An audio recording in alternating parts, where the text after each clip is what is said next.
Ladies and gentlemen, welcome back to the workshop. We are working on our million-layer Damascus steel katana. This is a fabulously enjoyable project. Very difficult, and another difficult part that we're going to be starting on today, or continuing on because we started on it yesterday, is the kashira, which is the butt cap on it. And I'm looking at it right now. I'm actually starting to get a little less hopeful that it's going to work. But part of today's episode is going to be making sure that we can get one of these things done. We're also going to be doing the etch on the blades. It's going to be very exciting. Stay tuned. Thank you for being here for another one of our daily episodes.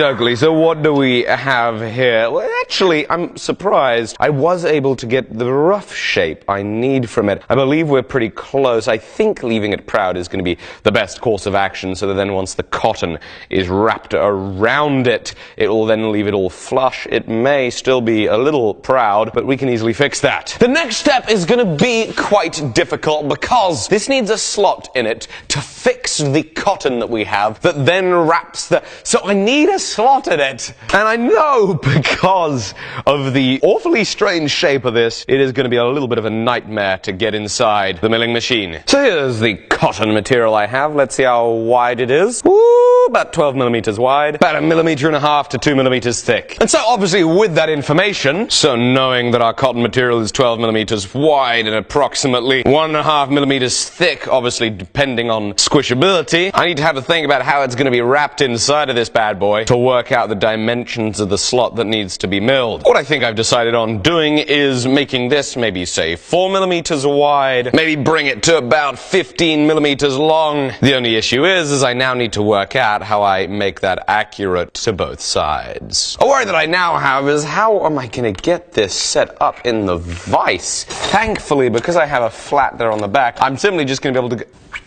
thumb is in the vise. I'm simply going to be able to clamp it straight like this, but the issue is, how do I get this alignment? As you'll see, this is not flat across the top or the bottom, and so putting a parallel under it, yeah, it's not going to give me alignment.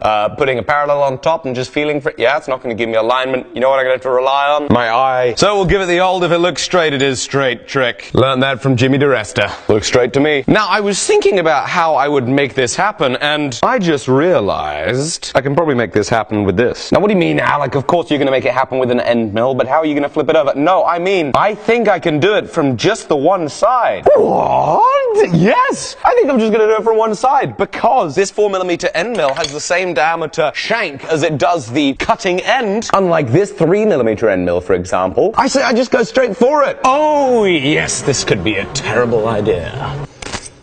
Right, let's give it a go. Right, let's try the other side.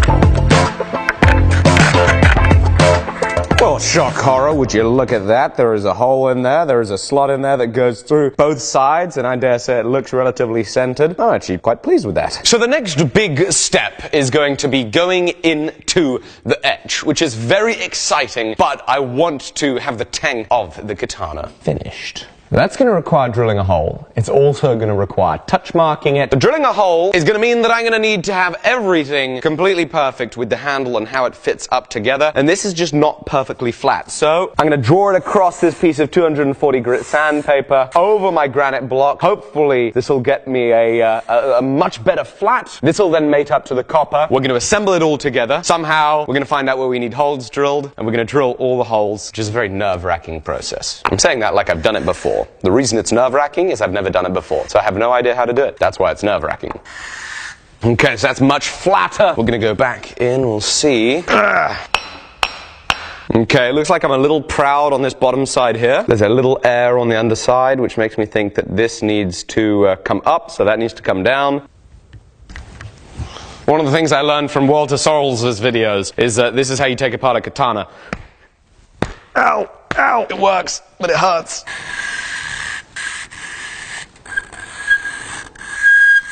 Okay, let's give it another go. Okay, there we go. That is a million times better. Very pleased with that. Now I need to work out how it is that I mark a hole that makes this all work. Making katanas is very difficult. Okay, I wonder how far down I'm going to go with the peg. That looks like it'd be quite attractive. Or, here's an idea, I can go the same amount down as... What is this called? The Hagisaki. I don't think so. I don't think it's the Hagisaki Maggi Maki. I think I'm going to make it the same length away from our seppers as this copper whatchamawhat's-it. Look at the Hiroshima, is it? No, it's not the Hiroshima! Jamie, please tell me you were recording that. The interesting thing about the way these are constructed is there is one tiny bamboo, we're doing a bamboo, but we're going to use wood. A wooden peg holds everything together. Now what that means is that it's tapered, and you drive it in, or push it in, and it can be then pushed out, and then that tightens it all together, which means that really, I don't want a perfect measurement, I want a measurement whereby I put a tapered pin in there, and it closes up any air gaps. I'm sure the Japanese have an actual way of doing this, but I'm going to try and take some feeler gauges and just have a look at the air gaps that we've got and find one that's pretty close to it, so then when I take my measurement, I can go that amount or half that distance back on the wood, half that distance forward on the steel, and that way it'll then hopefully tighten up and close up all those air gaps. Called a hibaki. The hibaki! There we go, Jamie! So, I was able to get my 0.05 millimeter feeler gauge in here and in here, so I'm then going to basically assume that I've got 0.1 millimeters of gap to fill, and so with this measurement I'll do 39.05 from the end of the wood to where the hole needs to go. Ow! And here we're going to do 38.95.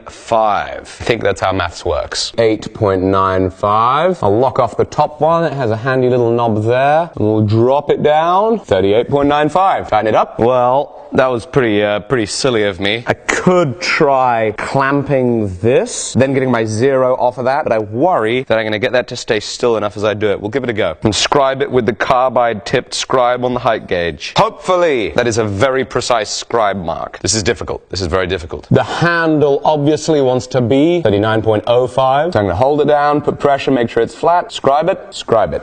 So now as I double check, perfect, love it. I now need to find the center of this handle on the sides. I'm going to see what I can do to get pretty close to my top height there, 38.3. I'm going to go to 19.15. Scribe it, scribe it, scribe it, scribe it. Something about me really dislikes the idea of doing this. It'd be a great way to break it. Find the middle.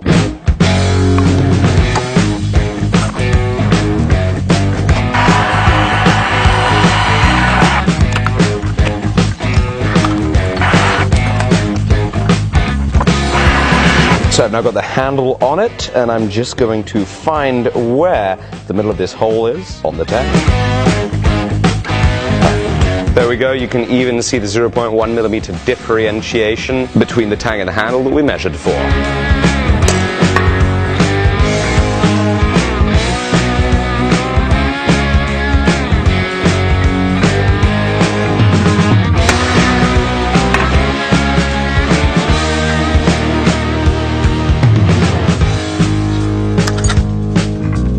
Okay, so the handle is on, the hole is there, it's got a little bit of offset. I can just so slightly see it, which is very exciting, which means that when I drive the tapered peg in, hopefully it's going to lock it all together and make it nice and tight. What I'm going to do, actually, before I knock it off, we are going to remove the electrical tape.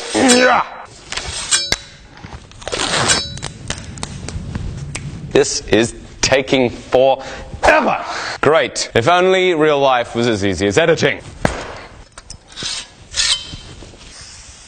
I need to make sure that this blade is really thoroughly degreased. Any grease on it, any little oil spots will affect the etch, and we won't get as consistent of an etch.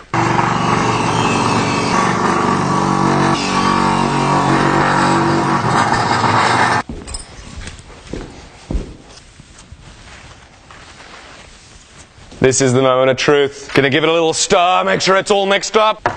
How many days in are we? What episode is this? This is episode 12. 12 days, and that doesn't count making the Damascus steel. At this point, there's 15 days of work. 15 days getting into the workshop, working away, tiresome work, working away. And this is not the end. This is just where we find out if I wasted that time, because we're going into the etch, the most important part of the whole build. It's why we made it, to celebrate us coming up to 500,000 subscribers. Scary stuff. Let's have a look. Let's check there are no oil spots on it. Oh, baby. That looks beautiful. This thing is something. Let me tell you that.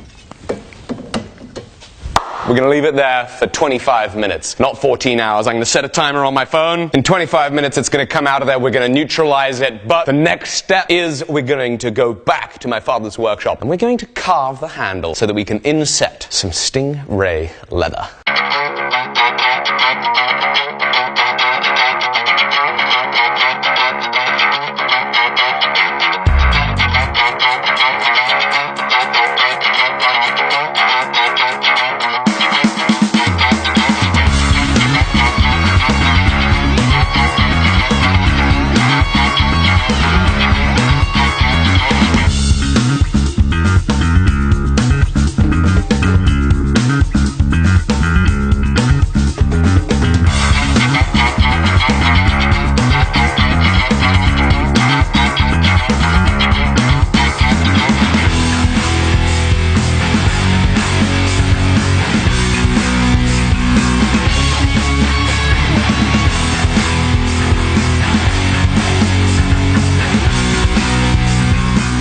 There is something very rewarding about making sure that when you start a task, you got nice, sharp tools. So my chisels are sharpened up. We're ready for the next step. This is going to be a difficult process. I need to carve a slot in this so that we can inset some stingray leather. Holy moly. Got my work cut out. I don't know how it is that I'm going to do it. I don't know how I'm going to hold it. I don't know how I'm going to do any of this. All I know is I want a 20mm groove running the whole way down this piece on both sides. Time to start working.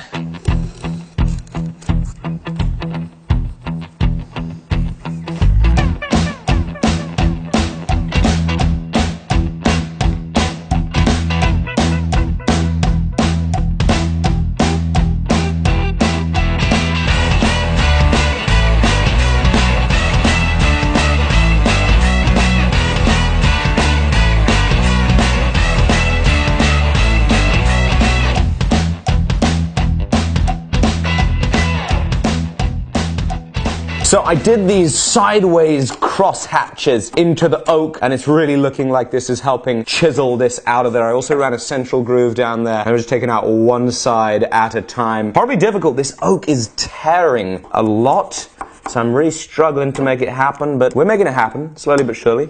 Slowly but surely. We are getting there. Oh, yeah.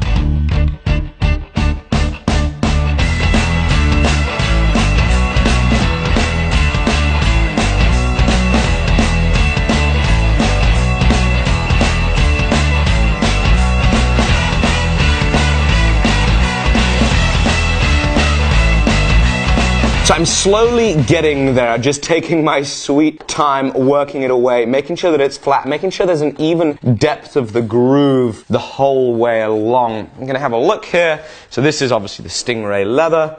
And I'm just going to fit it down there and see how the depth feels. That feels like it should. It's going to be nice and flush, and it looks like I've got a pretty consistent level the whole way. I'm happy for the stingray leather to be kind of slightly below the level of the wood, because I can always sand the wood down. The other way makes it a little bit difficult and could mean that it could easily kind of get ripped off of there. The main focus now is making sure that I got it perfectly flat across the bottom and that my sides are neat, and when I look down it, there aren't any kinks, and it looks nice and neat and even the whole way across the handle. I'm taking my sweet time. Something that I guess is difficult to appreciate when you see these projects is just how much time goes into each step. I mean, this is just to get this rough groove here is probably what, 2 hours work? About 2 hours, yeah. 2 hours. It is a tough process. But that's the price you pay for doing things right. He says, just as he's around the corner from surely making a mistake and doing something wrong. Oh well, let's keep going. Let's true it up.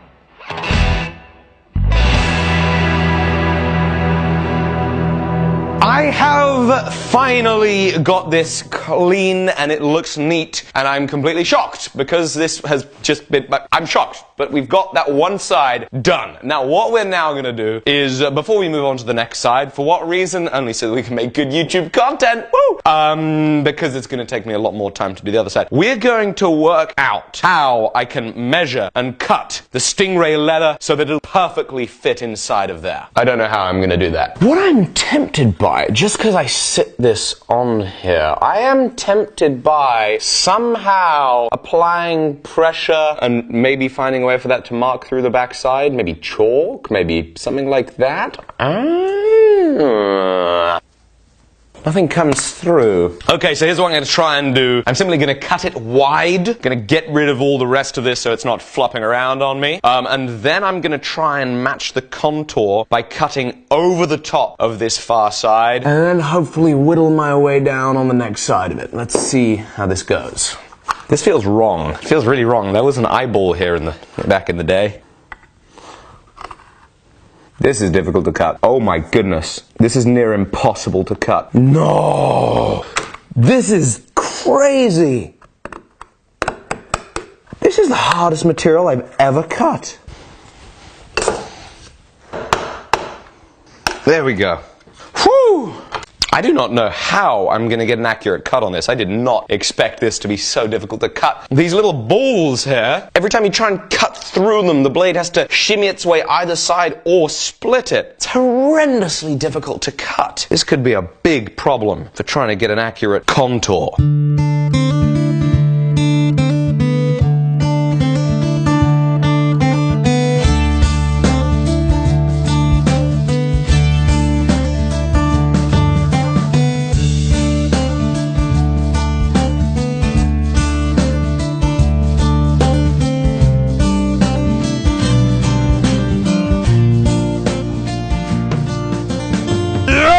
At last! At last! I have stingray leather that fits the groove. It's only taken 10 trillion hours. 10 trillion hours! But holy moly! Shirts in the description below. At last! It fits. This is awesome. The groove is clean and neat, or at least as clean and neat as I can make a groove. And so that means that side 1 is done. It is now time to start working on side 2. But not just yet, because it's the end of the day, and so I'm going to be seeing you tomorrow as we continue on with the Katana project. Thank you for joining me on these daily videos. It's a thrill to bring you along with what happens here in the workday. Make sure you subscribe. If you're new to the channel, make sure you check out the other videos of the build project. This is quite the series. This is quite the endeavor. This is quite the challenge. Every single step is a challenge. It is a thrill.